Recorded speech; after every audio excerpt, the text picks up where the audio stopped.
عزتمندو ډاکټر آصف اظهار بیا یو ځل تاسو سره او نن به خبرې کوو. اکثر لا زمونږ د خلک چې وي نو په خېټه کې درد شي او اکثر لا هضمه خراب شي یا چې خوځي را خوځي نو د خېټې خوږیږي او اکثر دا الفاظ استعمالیږي چې د دې کس نوم بې ځایه شوی دی یا نوم پرېوتی دی یا څوک نوم ختلی دی.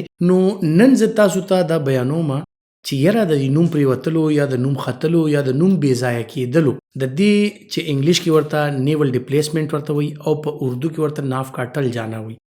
نو دې سره حقیقت څه دی؟ آیا دا نوم دا څه څیز دی؟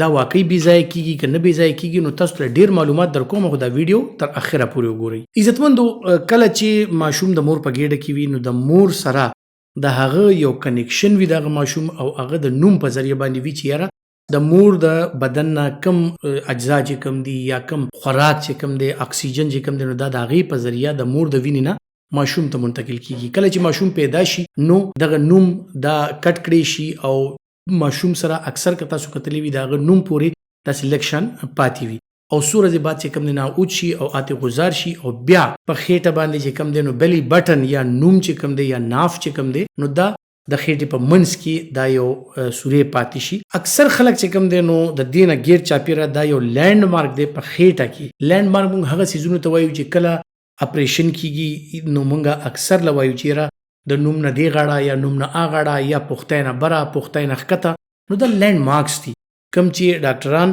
د یو څیز آیډنټیفای کولو دپاره په خېټه کې دغه استعمالي مختلف ځایونه دي، مختلف ریجنز دي، لکه څنګه چې سپغز شو، پختۍ شوې، پښتو لاندې ځای شو، معدې د پاسه ځای شو.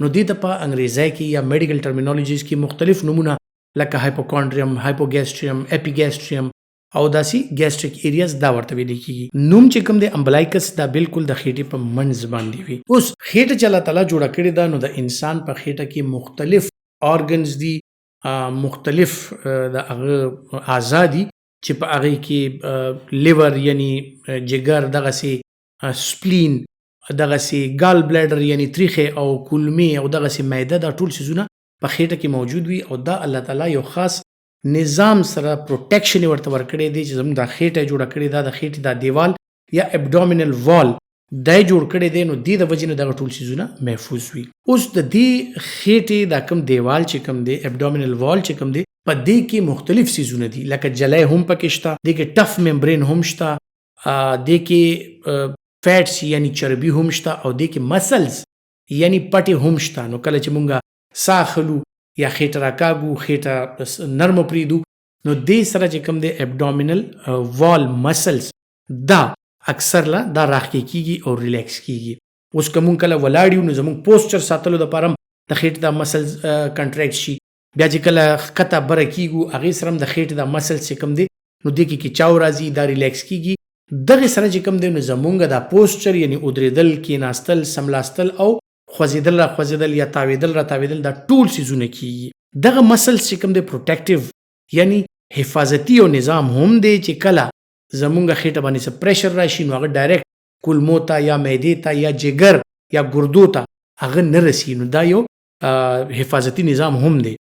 اوس دغه مسلز چې هر کله که تاسو څه دوم څیز اوچت کوي یا اکدم پوزیشن چینج شي یا اکدم په دې پریشر راشي، زور وکوي، نو دغه مسلز په سپازم کې لاړ شي. دغه مسلز چې کوم دی دا راښ کې شي او دغه کیچاو سره چې کوم دی نو اکثر له دغه مسلز بیا د دغه مسلز کې پروټیکټیو یا حفاظتي نظام داسې دی چې دا وایي چې یاره په دې خېټې باندې پریشر راغو او خدای دې نه کړي د خېټې دا اعضا چې کوم دی دا بار را نشي یا د خېټې د اعضا ته څه نقصان ونه رسي، نو هغه مسلز په سپازم کې پاتې شي، سخت پاتې شي.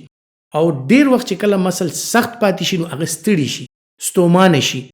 کله چې دا مسلز راښکې شوي وي، ستړي وي، ستومانه وي، دې کې لیکټیک اسید پیدا کېږي، یو تیزابي مواد پکې پیدا کېږي. د هغې د وجې نه اکثر له بیا کوم چې زموږ نروز یا اعصاب راغلي دي نو هغې د درد کیفیت محسوسوي.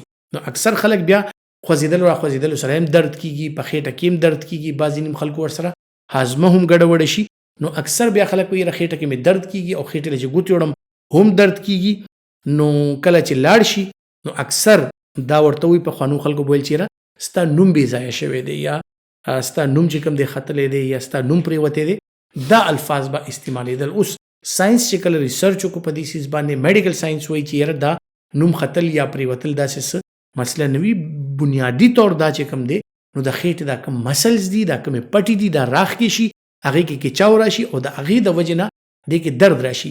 لکه یو ساده مثال به درکړمه اکثر لا چې مونږ وایو یاره په ملا کې مې بریښ راغلی دی یا په سټ کې مې بریښ راغلی دی یا په دې مړوند کې یا په سنګل کې مې بریښ راغلی دی. دغه بریښ هم بنیادي طور دغه کیچاو وي اکثر له په خپو کې راشي دا پټې راښکې شي. همدقسې د خېټې دا مسل چې راښکې شي نو دې ته مونږ نوم ورکوو چې یا نوم پرېوتی دی یا نوم ختلی دی. خېټې درد ورسره کېږي اکثر ورسره د خلکو زړه خرابېږي اکثر ورسره خلک بې دمه غونته کې شي اکثر خلک چې کوم دی ورسره هاضمه خرابه شي نو بیا ویره نوم مې پرېوتی دی. اوس بیا بل سټپ ته راځو چې د دې علاج څه دی. علاج ډیر اسان دی. د مسل ریلیکسیشن دپاره تاسو یوګا کولی شي. تاسو هغې دپاره سمپل مساج یعنی دا رو رو مګل دې سره هم دا ټیک شي. هغې نه علاوه په تړمو اوبو باندې یعنی نیم ګرم پانی که د هغې استعمال تاسو کوئ او په هغې باندې لمبه وکړئ نو ستاسو وجود فرش شي لکه څنګه چې تاسو اکسرسایز نه راشئ او په نر لږ تړمو اوبو باندې ولامبئ هغې سره ستاسو د وجود دا پټې بالکل راکولو شي او ستاسو د وجود پټې سپکې شي. هغې کې هغه کم تکان چې کم دی کم هغې کې ستوماني چې کومه ده ستړیوالی چې کم دی هغه ترې نه لاړ شي.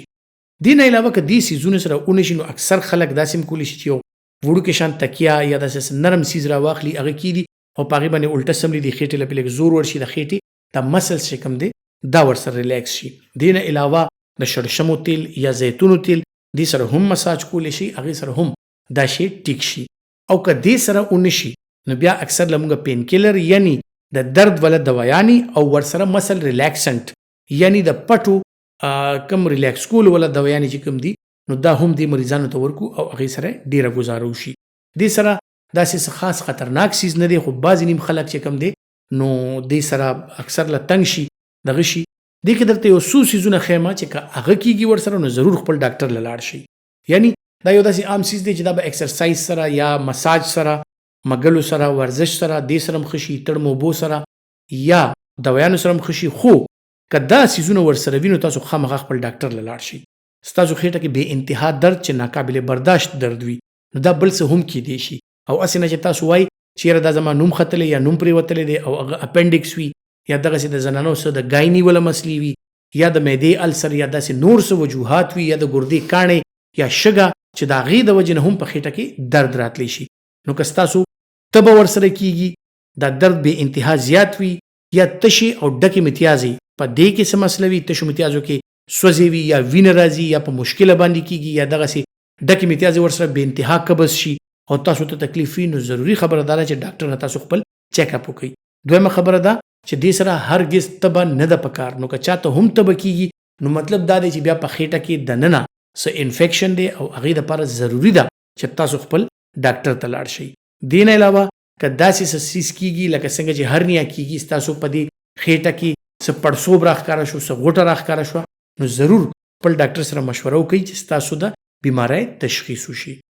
امید لرم چې دا معلومات به تاسو لپاره ډېر فایدهمند وي او که تاسو ګڼئ چې یاره تاسو لپاره دا فایدهمند دي نو دا ویډیو لایک کړئ او دا ویډیو شیر ضرور کړئ. خپل خیال ساتئ. د الله پامان.